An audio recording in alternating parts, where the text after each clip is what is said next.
안녕하세요. 반갑습니다. 오늘은 영어 단어 노이즈에 대해서 한번 제대로 파헤쳐 보려고 해요.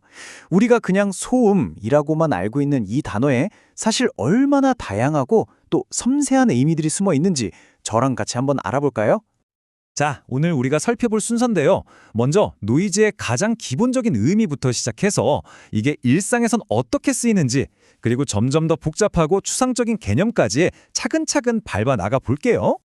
좋습니다. 그럼 바로 첫 번째 이야기부터 시작해보죠. 노이즈라는 단어가 대체 어디서 왔을까요? 이 단어의 진짜 재밌는 점, 그 핵심 뉘앙스는 바로 어원에서 나와요. 노이즈는 그냥 아무 소리가 아니에요. 기본적으로 원치 않거나 불쾌하거나 방해가 되는 소리라는 뜻이 딱 박혀 있죠. 근데 더 놀라운 건 이 단어가 라틴어 나우지아에서 왔다는 거예요. 네, 맞아요. 그 메스꺼움, 배멀미할 때 쓰는 그 단어요. 정말 흥미롭지 않나요? 소리가 단순히 귀로 듣는 걸 넘어서 우리 몸이 느끼는 어떤 불쾌한 감각이랑 연결된다는 거니까요. 자, 그럼 이제 이 단어가 우리 일상에서는 구체적으로 어떻게 쓰이는지 한번 들여다볼까요? make noise. 이건 말 그대로 시끄럽게 하다, 소음을 만들다 이런 뜻인데요. 근데 이게 다가 아니에요. 비유적으로 쓰일 때가 훨씬 더 많죠. 어떤 문제에 대해 목소리를 높이거나 일부러 시선을 끌어서 주목받으려고 할 때 그때도 make noise라고 해요. 일종의 관심 끌기 같은 느낌이죠. 자, 여기 예문을 보시면 가장 기본적인 의미가 확 와닿을 거예요. 할아버지가 주무시는 아주 조용한 상황이잖아요.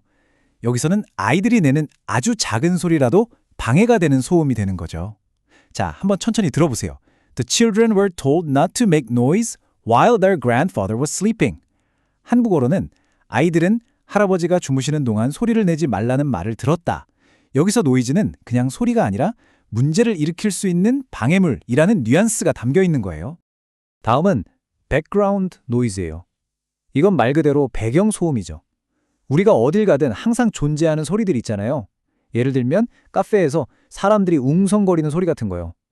이런 소리들이 우리가 하려는 주된 활동, 예를 들면 친구랑 대화하는 거에 은근히 방해가 되곤 하죠.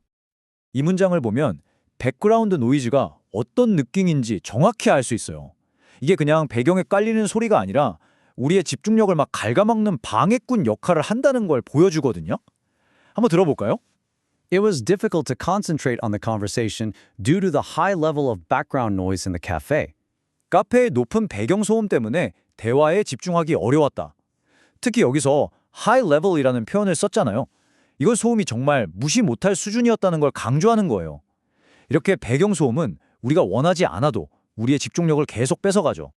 자, 그런데 여기서 한번 생각해 볼 게 있어요.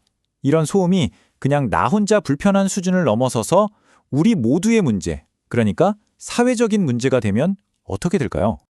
네, 바로 그 지점을 다음 섹션에서 한번 다뤄보겠습니다. 노이즈가 어떻게 더 큰 사회적 차원에서 이야기되는지 한번 보시죠. 바로 노이즈 폴루션, 우리말로는 소음공해라는 개념이 등장합니다. 이건 환경 문제를 다룰 때 정말 중요한 단어예요. 시끄러운 소리를 눈에 보이지는 않지만 마치 미세먼지나 쓰레기처럼 우리 건강과 환경에 나쁜 영향을 주는 오염 물질로 보는 거죠. 개념 자체가 훨씬 심각해진 게 느껴지시죠? 이 예시를 보면 딱 감이 오실 거예요. 소음이 이제 개인의 불편함이 아니라 법으로 규제해야 하는 사회적인 공해로 다뤄주는 상황이죠. 자, 들어보세요. Regulations were introduced to control noise pollution generated by industrial areas near residential zones.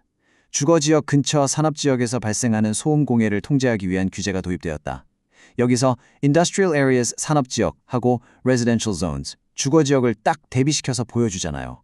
이걸 통해 소음이 그냥 시끄러운 문제가 아니라 사람들 삶의 질과 건강에 직접적인 위협이 될 수 있다는 걸 알 수 있습니다.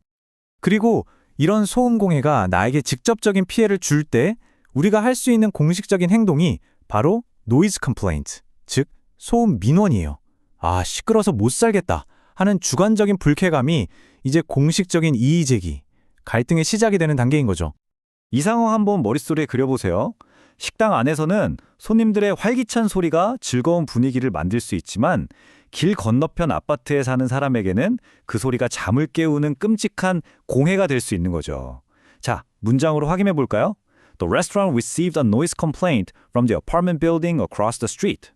그 식당은 길 건너편 아파트 건물로부터 소음 민원을 접수했다.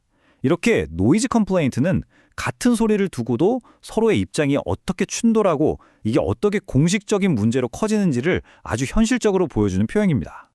자, 지금까지는 사회적인 문제로서의 소음을 봤는데요. 여기서부터 진짜 흥미로워집니다. 이 노이즈라는 개념이 과학과 기술의 세계로 넘어가면 완전히 다른 옷을 입게 되거든요. 어떻게 달라질까요?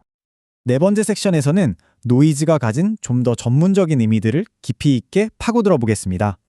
첫 번째는 화이트 노이즈, 바로 백색 소음입니다. 이건 사람이 들을 수 있는 모든 주파수의 소리를 아주 균일하게 섞어 놓은 소리인데요. 되게 역설적이죠? 이것도 소음인데 오히려 다른 방해되는 소리들을 막아주는 역할을 해요. 원리가 뭐냐면 갑자기 들리는 자동차 경적 소리나 윗집에서 쿵쿵거리는 소리처럼 귀에 확 꽂히는 특정 소리들을 이 일정하고 안정적인 백색 소음이 싹 덮어버리는 거예요. 그래서 우리 뇌가 오히려 더 편안하게 느끼게 만들어주는 거죠. 바로 이 원리를 활용한 게 이 예문입니다. Noisy environments, 즉 시끄러운 환경에서 잠들기 위해서 또 다른 노이즈를 이용하는 거죠. 한번 들어보세요. Many people use white noise machines to help them fall asleep in noisy environments.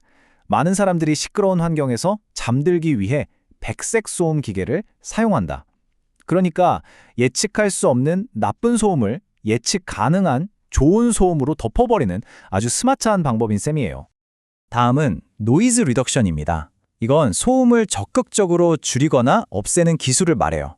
백색 소음처럼 다른 소리로 덮는 게 아니라 원치 않는 소음 그 자체를 타겟으로 하는 거죠. 요즘 우리가 쓰는 헤드폰이나 데이터 분석 같은 최신 기술에서 아주 핵심적인 기능 중 하나입니다.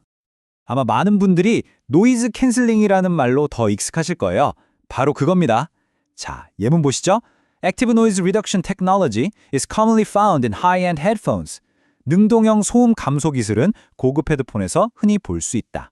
여기서 제일 중요한 단어는 active, 즉 능동형이에요. 이게 그냥 귀를 꽉 막아서 소리를 줄이는 수동적인 방식이 아니고요.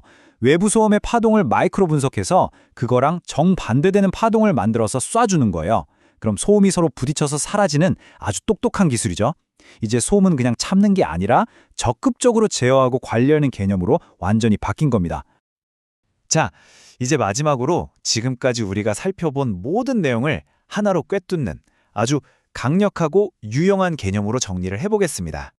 오늘 이야기의 가장 중요한 결론은 바로 이 시그널과 노이즈의 대비입니다. 신호, 시그널은 우리가 진짜로 얻고 싶은 핵심 정보, 가치 있는 메시지를 말하고요.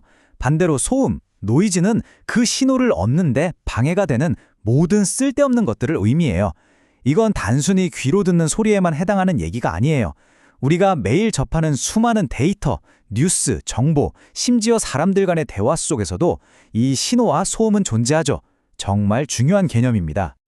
그래서 저는 마지막으로 여러분께 이 질문을 하나 던지면서 마무리하고 싶습니다. 이렇게 정보가 넘쳐나는 세상에서 여러분은 어떻게 신호와 소음을 구분하고 계신가요? 소음을 제대로 알아보고 걸러내는 능력을 기르는 건 그냥 영어 단어 하나 더 아는 것과는 차원이 다른 이야기입니다. 그건 바로 이 복잡한 세상에서 집중력을 잃지 않고 명확하게 본질을 꿰뚫어보며 진정으로 중요한 것이 무엇인지 찾아내는 힘에 관한 것이니까요.